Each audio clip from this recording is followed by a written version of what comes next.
109 yung pair niya mga guys. 103 atin doon. So waiting tayo next passenger guys. 3:36 na guys. May passenger na ulit tayo. Layo niya 3.4 km sa may San Cristobal. At ang drop off nito guys sa may National Highway sa may Turbina Bus Terminal. So tara, pick upin na natin. Time check 3:37.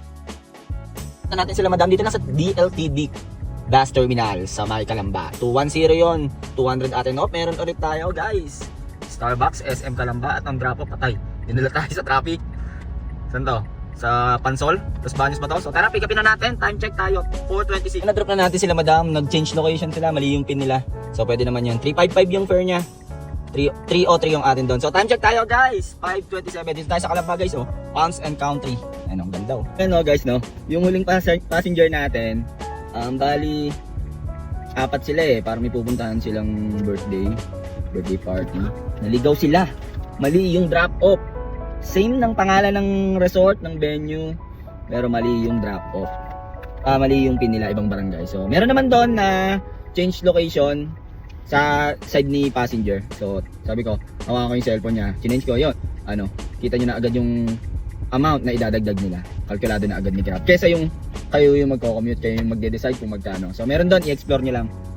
So, yun guys, thank you. Update ko kayo guys kung may next passenger na ako. Dito ako sa Calamba guys. Guys, habang nandito tayo sa traffic guys, pinasukan tayo ng may booking na tayo guys.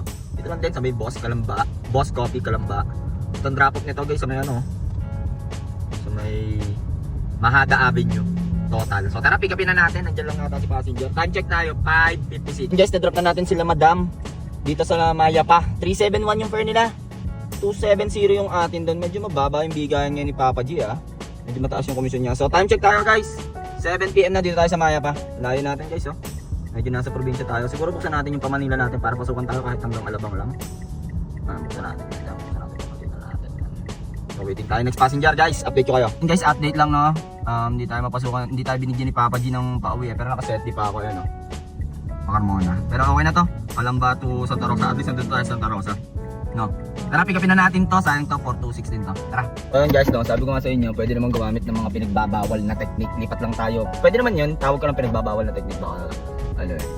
So, at least nandun na tayo sa Santa Rosa. Sa may sinalhan lang to, sa may Richfield. Sa may sinalhan, nga. Kinuha ko na, at least nandun na tayo sa malapit sa lungga natin, para makauwi na rin tayo at bawi na lang din tayo bukas. Okay na naman siguro, nakaano na tayo. Mga 85%, 85 or 90%, mga ganon. So tara, update ko kayo guys. Drop na natin sila sir dito lang sa Richfield. Yung pair nila guys, 426. So tara, set di pa tayo. Try natin makakuha baka sa SM Santa Rosa pa uwi. Ayun